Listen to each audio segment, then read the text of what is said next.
কি বন্ধুরা, সবাই ভালো আছেন তো? তো বন্ধুরা, এই চিংড়ি মাছ এটা ইটসেলফ একটা খুব ভালো একটা আইটেম। আবার এঁচোড়কে তো সাধারণভাবে বলা হয়ে থাকে যে গাছ পাঁঠা। তো বন্ধুরা, এই চিংড়ি মাছ দিয়ে এঁচোড় এই দুটো যখন কম্বিনেশন এক হয়ে যায়, ওফ, তখন জাস্ট খেয়ে বলতে হয় ওয়াও। তো চলুন তাহলে আজকে এঁচোড় চিংড়ির এই রেসিপিটাই শেয়ার করি আপনাদের সাথে।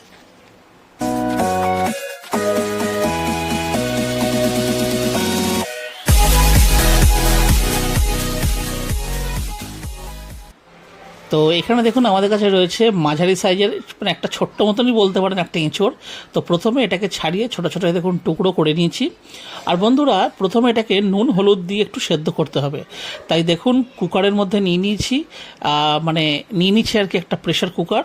আর তার মধ্যে এগুলোকে দিয়ে নুন হলুদ দিয়ে পরিমাণ মতন জল দিয়ে এটাকে সেদ্ধ করতে বসিয়ে দেবো।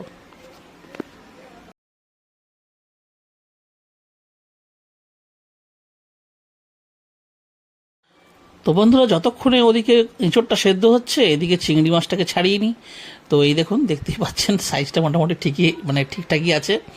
তো এখানকার এই খোসা টোসাগুলো ভালো করে ছাড়িয়ে, আর এদিকে দেখুন নিয়ে নিয়েছি সর্ষের তেল, কারণ চিংড়ি মাছগুলোকে ফ্রাই করতে হবে। তো এই দেখুন এখানে খোসা ছাড়াবার পর এখানে ভালো করে ধুয়ে টুয়ে নিয়ে এটাকে এবারে নুন হলুদ মাখিয়ে একটু রেখে দেবো। আর সব থেকে প্রথমে চিংড়ি মাছগুলোকে ভেজে তুলে আলাদা করে রেখে নেব।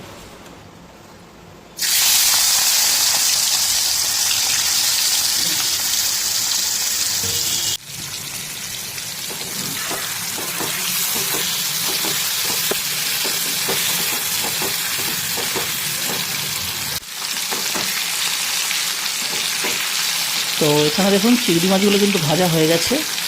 আর এদিকে আমরা যে এঁচোড়টা সেদ্ধ করতে দিয়েছিলাম, দেখুন এটাও কিন্তু সেদ্ধ হয়ে গেছে।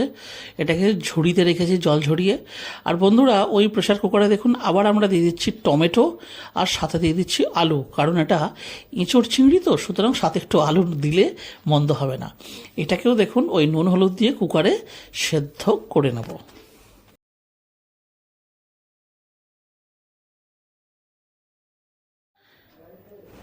এখানে দেখো নিয়ে নিচ্ছি আদা, কাঁচা লঙ্কা আর এদিকে রসুন। এটাকে বানিয়ে নেব ভালো করে একটা পেস্ট। এই যে দেখুন পেস্ট এখানে রেডি হয়ে গেছে। আর বন্ধুরা, এবারে আবার নিয়ে নিচ্ছি দেখুন এখানে সর্ষের তেল। সর্ষের তেলটা যে একটুখানি গরম হয়ে যাবে, এখানে আমরা এই যে এঁচোড় যেটা সেদ্ধ করে রাখলাম সেটাকে কিন্তু আমরা একটু ভালো করে ভেজে নেব। তো ওপর থেকে দিয়ে দিচ্ছি সামান্য পরিমাণে একটু নুন আর হলুদ দিয়ে এইভাবে ভালো করে জাস্ট গাটা একটু লাল লাল হওয়া পর্যন্ত ভেজে এটাকে আলাদা একটা থালাতে তুলে রাখবো। তো বন্ধুরা, এখানে দেখুন আমাদের 10 মিনিট লাগলো। দেখুন এঁচোড়টা ভাজা হয়ে গেছে। এবার এটাকে আমরা আলাদা একটা বাটিতে কিন্তু তুলে রাখছি। আর এখানে বন্ধুরা নিয়ে নিচ্ছি দেখুন জিরে, তেজপাতা আর ছোট্ট একটা দালচিনির টুকরো। এঁচোড় ভাজার পরে যে তেলটা ছিল সেই তেলটার মধ্যে দিয়ে দিচ্ছি দেখুন এই ফোড়নটা। তো এখানে দেখুন আমাদের পেঁয়াজ কেটে রাখা আছে, এঁচোড় ভাজা হয়ে গেছে, চিংড়িও ভাজা হয়ে গেছে। ফোড়নটা যেই হয়ে যাবে দিয়ে দেবো আমরা এই কেটে রাখা পেঁয়াজ।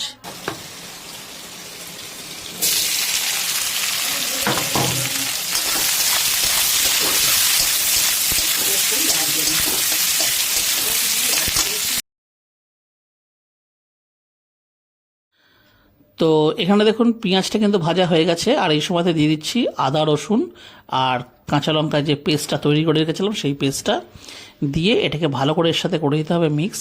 আর বন্ধুরা, যেহেতু এতে আদা আছে, আদা বাই চান্স যদি জ্বলে যায় তাহলে কিন্তু টেস্টটা একদমই ভালো হবে না। সেই জন্য ওই মিক্সির বাটিটা ধুয়ে দিয়ে দেবো সামান্য পরিমাণে একটুখানি জল, এই যে দিয়ে দেওয়ার পরে এবারে এটাকে ভালো করে একটুখানি আগে ভেজে নিতে হবে। আর এদিকে দেখুন বন্ধুরা, যে আলু আর টমেটো যেটা সেদ্ধ করতে দিয়েছিলাম, এই দেখুন এটাও সেদ্ধ হয়ে গেছে। তো এখানে এখনও মশলাটাই দেখুন ফার্স্ট ক্লাসভাবে হয়ে গেছে, দেখুন তেল ছাড়ছে। তো বন্ধুরা এটা কিন্তু একদম হাই ফ্লেমে নয়, মাঝে মাঝে স্লো ফ্লেমেও ভাজতে হবে। আর এই যে বেসিক কিছু মশলা নিয়ে নিচ্ছি, ধনে গুঁড়ো, জিরে গুঁড়ো, হলুদ গুঁড়ো, লঙ্কা গুঁড়ো, কাশ্মীরি লঙ্কা গুঁড়ো আর সামান্য একটুখানি গোলমরিচের গুঁড়ো, সেটা আমরা এর মধ্যে দিয়ে দিচ্ছি। দিয়ে এইবার এই মশলাটাকে জাস্ট যেভাবে মাংস যেভাবে কষা হয়, মাংসের যে মশলা ঠিক সেইভাবেই কিন্তু ভালো মতন কিন্তু এটাকে কষে নিতে হবে। যদিও এটা আমরা ইঁচড়ের দম দেখাচ্ছি, মানে চিংড়ি দিয়ে, সুতরাং কার্পণ্য করলে হবে না, একটু কিন্তু সময় এতে ইনভেস্ট করতেই হবে। তো বন্ধুরা এই যে আলু আর টমেটো দিয়ে যে সেদ্ধ করে রেখেছিলাম, দেখুন টমেটোগুলো সেদ্ধ হয়ে গেছে। এটাকে আমরা তুলে নিচ্ছি একটু আলাদা করে। আর এটাকে একটুখানি পেস্ট, চাইলে আপনারা মিক্সিতে করতে পারেন, চাইলে আপনারা হাতে করেও বা একটু পেস্ট করে দিতে পারেন। কিন্তু আমরা এখানে কি করলাম, ওই মশলাটার ওপরেই দিয়ে দিলাম টমেটোগুলো। দিয়ে দেওয়ার পর খুন্তির সাহায্যে একটুখানি কেটে কেটে দেখুন কাটলেই কিন্তু হয়ে গেল, মানে এটা কিন্তু ভেঙে গেল। আরে দেখুন মিক্স, এটার সাথে মিক্স হয়ে গেল। তো সুতরাং এটার জন্য এক্সট্রা আলাদা করে কোনো কিছু করার দরকার নেই।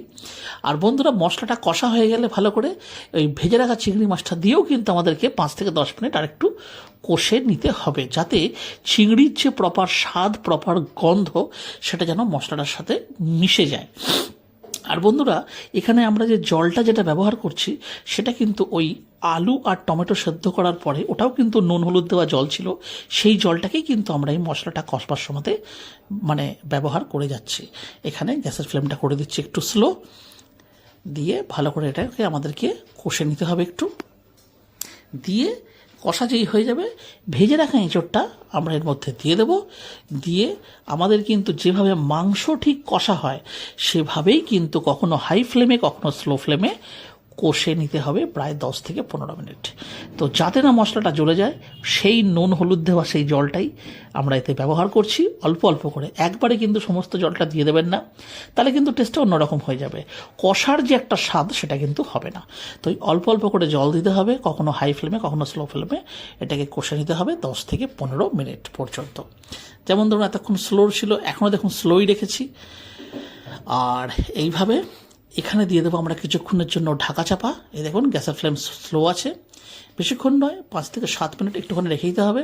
এই দেখুন কি সুন্দর তেল ছেড়েছে, কি সুন্দর তেল ছেড়েছে, আর কষা এত ভালো একটা সেন্ট বেরোচ্ছে। বন্ধুরা বাড়িতে এটা আপনারা অবশ্যই ট্রাই করবেন।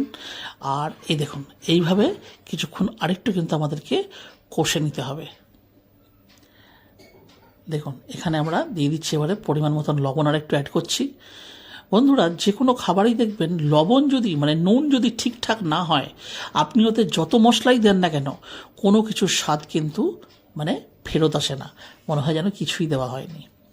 তো এখানে দেখুন গ্যাসের ফ্লেমটাকে আবার করে দিচ্ছি হাই। এবার হাই ফ্লেমেই এখানে কিন্তু কষা চলছে, কারণ যেহেতু এটা কষা হয়ে গেছে অ্যাকচুয়ালি।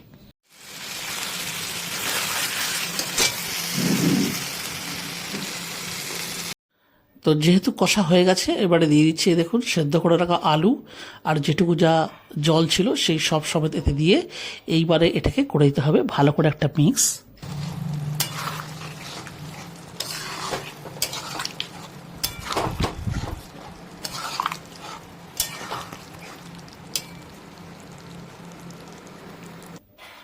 এতে অ্যাড করে দিচ্ছি আর একটু পরিমাণে জল। তো বন্ধুরা যেহেতু ভালোভাবে কষা হয়ে গেছে, এই জলটা জাস্ট মিক্স করে দিয়ে আর ওয়েট করব এই যে ফুটে যাওয়া পর্যন্ত। দেখুন ঝোলটা এখানে ভালো মতন কিন্তু ফুটে গেছে। তো বেশিক্ষণ নয়, ওই ঝোলটা যে ফুটছে না, 5 মিনিট খালি একটুখানি ফুটিয়ে নিতে হবে। আর বন্ধুরা নামানোর আগে সামান্য পরিমাণে একটুখানি গরম মশলা, যেহেতু এতে চিংড়ি মাছ রয়েছে তার জন্য খুব একটা বেশি গরম মশলা দেওয়ার দরকার নেই। এই দেখুন জাস্ট 1 চিমটে গরম মশলা একটু জাস্ট ছড়িয়ে দিয়ে এটাকে ভালো করে মিশিয়ে দিয়ে আর কিন্তু ফোটালে হবে না, এবারে করে দেবো গ্যাসের ফ্লেমটা অফ। এইবারে বন্ধুরা এটা আপনাদের চয়েস, এটা আপনারা ভাতের সাথেও খেতে পারেন, রুটি দিয়ে তো আরও ভালো খেতে লাগে। তো যাই হোক, তাহলে বন্ধুরা আজকের এই ভিডিওটা আমি এখানে শেষ করছি। যদি আজকের আমাদের এই এঁচড় চিংড়ির রেসিপি আপনাদের পছন্দ হয়ে থাকে তাহলে অবশ্যই ভিডিওটিকে একটি লাইক দেবেন। চ্যানেলে যদি কোনো নতুন বন্ধু এসে থাকেন তাহলে অবশ্যই চ্যানেলটিকে সাবস্ক্রাইব করে আমাদের পাশে থাকবেন। তাহলে আবার দেখা হচ্ছে অন্য কোনো ভিডিওতে অন্য কোনো রেসিপির সাথে। ততদিন পর্যন্ত কিন্তু নিশ্চয়ই ভালো থাকবেন। টাটা। ভাল লাগে হাতে তোর হাত ধরে